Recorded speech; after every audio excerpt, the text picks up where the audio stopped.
করেন যে যোগাযোগ করে শুকুর নম্বরের বাড়িতে আনছে আইনে মানে যে হেঁটে হাঁকা খায় একবার বিয়ে পড়াইছে আবার মনে করেন ছাড়াছাড়ি করছে কইরা শুকুর নম্বর বলছে যে আমি লেবু মানে নিয়ে তাকে লক্ষণকে ভাগাই দিছে দিয়ে এখন হয়তো মেয়েটা এখন ফাঁকাই করে আছে আর কি আমি কইতেছে বলছেন শুকুরও লেয় না লক্ষণও লেয় না আমরা এখন চাই যে এটার সমাধান হয় এটা নাই লক্ষণ তো ছুটেই গেছে এটা শুকুর নিম্বার লিখ শুকুর নিম্বার দিছে লোক আমার ছেলেকে চক্রান্ত করে আসামি শুকুর নিম্বার লক্ষণকে কনে লুকায় রাখছে আইনে দিক ও মুসলমানে আমার হাতে সংসার করুক আমার আর কোনোই না আমার ধর্ম ও বলছে আমাকে বইলে নিয়ে গেছে যে আমি মুসলমান হয়ে তোমার সাথে সংসার করবো আমি চাই তা যদি না হয় আমি যদি মরে যাই শুকুর নিম্বার দায়ী না মানে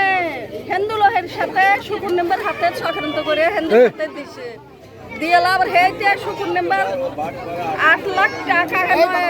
আবার হেই মেয়ে শুকুর নিম্বারের বাড়িতে আনছে আইনে লয়া আবার শুকুর নিম্বার নাটক করে এখন আমার ঘরে বিএমপি রে যারা থাকারে মিশতে কথা কয়া খেরে ফেলাইতেছে এগুলো সব কিছু শুকুর নিম জানে শুকুর গপ্ত করে লাগছে সেমতো মারে আমি মায়ের খাই শুকুর নিম্বারে বাদ যাই শুকুর নিম্বারে বাদ যাই তারা আমাকে অত্যাচার করে মায়েরে দেখেন কি করছে হেই মায়ের তারা ভাই ঠেয়াইবে মানে ওইখান দিয়ে যাইতেছে সে যাওয়ার পরে সে মায়া লাগে ভাইয়ের মতো সে আমাকে ঠেয়াইবের গেছে তারা ভাই তাকে মায়েরে মিথ্যা অপবাদ দিয়ে গরু চোর ডাকাতি এইসব বলে অত্যাচার করে সবাই মিলে মায়েরে তাকে ন্যাংরা বানা পঙ্গুতে ভর্তি করা হয়েছে শুকুর মেম্বার 8 নম্বর ওয়ার্ডের একটি মেয়ে মুসলমান একটি মেয়ে সে স্বামী নিয়ে সুন্দরভাবে সংসার করতেছিল হঠাৎ করেই সেই মেয়েটিকে হিন্দু একটি ছেলের সাথে পরিচয় করিয়ে দেয় পরিচয় করে দেওয়ার পরেই তার সাথে প্রেমের সম্পর্ক গড়ে তোলে এবং সেই মেয়েটিকে ফসলিয়ে নিয়ে তাকে স্বামীকে ডিভোর্স করিয়ে আবার ওই হিন্দু ছেলে লক্ষণের সাথে বিবাহ বন্ধনে আবদ্ধ করে হিন্দু শাস্ত্র মতে তার নাম রাখে বৃষ্টি এটা বড়ই দুঃখজনক একটা মুসলমান মেয়েকে ফুসলিয়ে নিয়ে হিন্দুর সাথে যখন তুলে দিয়েছে তারপরেই সেই মেয়েটি বারবার সেই ছেলেটিকে বলছে মুসলমান হওয়ার জন্য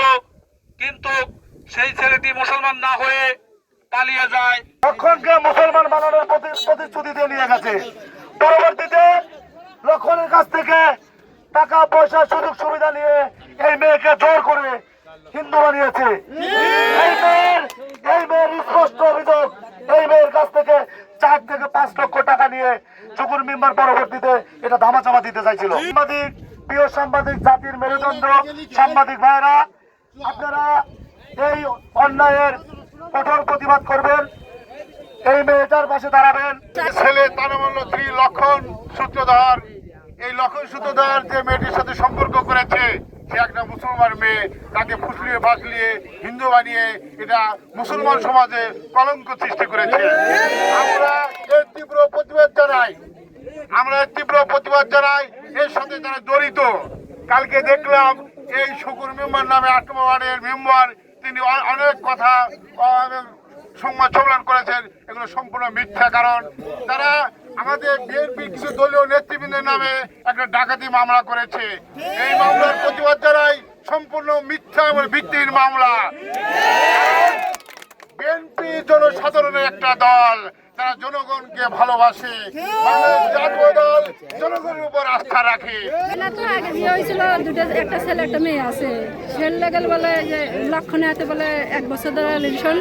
ধরেন 1 বছর ধরে হের হাতে বিয়ে শাদী হয়েছে নিয়ে গেছে সেটা জড়িত হলো শুকুর নিম্বা আইসা তাও আমরা জানি না আমার গেদির বাপাও জানে না সেই মধ্যে এরা সেই চাইনা কইতেছে লক্ষণে বউ কইতেছে যে নাই লক্ষণকে আইনে দেও নাই আমাকে শুকুর নিম্বার আমাকে বিয়ে করুক এই কথা কোয়ার পর আমি শুকুর নিম্বার আমি কি করবো নিজের খারের বেলায় নিজেই আগুন ধরা দিয়ে আমি কইতেছে লুট করছে বাড়ি এলাকে আসামি দিছে মিথ্যা মামলা দিয়ে হয়রানি করছে। লক্ষণের সাথে ধরেন আমাদের দুজনের সম্পর্ক হয়েছিল। সম্পর্ক হওয়ার পরে আমাকে ঢাকা থেকে মানে উসলা নিয়ে এসে নিয়ে আসার পরে আমরা দুজন চলে গেছি। চলে যাওয়ার পরে শুকুর নিম্বার নগরডালা নিয়ে এসে আমাদের নিয়ে এসে সুনীল হিন্দু মানে নগরডালা ওই যে বলি ব্রিজের বাজারের ওইখানে আমাদের দুজনকে নিয়ে এক বাড়িতে আটকায় রাখছিল। রাইখে উনি টাকা পয়সা সব খায়া আমাকে ধর্ম ত্যাগ করাইছে। তারপর ধরুন আমাকে ডিভোর্স দেওয়া হয়েছে। আমার ভাই বানা অন্য মানুষকে বানা আমার মানে নিজের আমার মা আমার ভাই কেস করছে দেখে কোর্টে হে আমাকে ওই বাড়িতে আটকায় রাখছে যাতে কেউ না জানে। এই করে উনি হাইকোর্ট থেকে কাগজপত্র সব বানায় আইনে উনি অনেক টাকা খাইছে। খায়া বানায় আইনে শুকুর নিম্বার খায়া উনি বাসায় থেকে শিল স্বাক্ষর সব কিছু নিয়ে আমাকে যে কী করছে আমি নিজেও জানি না। কিভাবে যে আমি সই দিয়ে আমি হিন্দু হয়ে গেছি আমি নিজেও জানি না। তারপরেও যখন আমার হুশ আইলো জ্ঞান আইলো আমি হিন্দু তো হমুন আমি মুসলমান। পরে আমি কালি কয়ে মুসলমান পরে ওরা দুইজন চুক্তি করে এলাকা শুক্র নিম্বার আর লক্ষণ চুক্তি করে আমি শুনতে পাই। পরে আমাকে একা আমার ভাই দুলল এই লগা এই জগতালা আমাকে একা পাঠা দেওয়ার ব্যবস্থা করে শুকুর নিম্বার নিজে পাঠা দিতে ব্যবস্থা করে। আমি আসতে চাই না এই মিলে 4-5 দিন এরা প্ল্যান করে আমাকে কিছুতেই রাজি করে এই জগতালা আনতে পারে না। তারপরে নিজেই লক্ষণ আমাকে বলছে যে আমি মুসলমান হবো শুকুর নিম্বার কয় মুসলমান হবো হ্যাঁ আইসো শুকুর নিম্বার প্ল্যান করে নিজে 3-4 দিন আসার কিছুক্ষণ আগেও ফোন দিয়ে বলছে যে লক্ষণ চলে আসো। পরে আমরা দুইজনে একই গাড়িতে এক বিয়ানে চলে আসার পরে ধরেন যে ঢায়া আসার পরে ফোন দেয় শুকুর নিম্বার ফোন দেয় যে ওই লোকা হ্যালো লক্ষণ তুমি কোথায় বলে ঢায়া। পরে আমাকে নাইমে কয় শুকুর নিম্বার ফোন দিছে তুমি এই গাড়ি যাও সন্ধ্যা লাগতেছে দেশের মানুষ মারবো তুমি যাও আমি আসতেছি। এই বলে শুকুর নিম্বার লক্ষণকে ভাগায় দেয়। সেই থেকে লক্ষণের সাথে আমার দেখা নাই। আমি ডাইরেক্ট উঠে শুকুর নিম্বারের বাড়ি চলে আসার পরে শুকুর নিম্বার ফাঁসপো দেখে আমাকে ওই বাড়ি থেকে তাড়াইয়া দিতেছে। আমি পাও ধরে শিখপুর বাড়ি যাচ্ছি আর আমাকে তাড়াইয়া দিন না নিম্বার আমাকে তাড়াইয়া দিন না আপনি শুরুর থেকে সব কিছু করছেন আপনি সমাধান করেন। সে আমাকে অন্য একটা ছেলে আছে ওই পাশে নাম আমি জানি না সেই ছেলে নয়ন সেই ছেলের সাথে আমাকে বলে কি রাত তুমি ওর সাথে থাকো। তাহলে আমি ওই ছেলের ছোট ভাই হিসেবে আমি হ্যাঁ পাও ধরি যে তুমি আমাকে ভাই তুমি না হয় আমাদের বাড়িতে দিয়েছো। সে আমাকে আইনে লয় আমাদের বাড়িতে দেয়। পরে রাস্তার মানুষ সবাই আমাকে মারে। শুকুর নিম্বার এই কাজ করে অনেক 5-6 লাখ টাকা খাইছে। আমি নিজে সাক্ষী সুনীলের বউর বাড়ি আটকায় রাখছে সুনীলের বউ সাক্ষী সুনীল সাক্ষী ডায়া।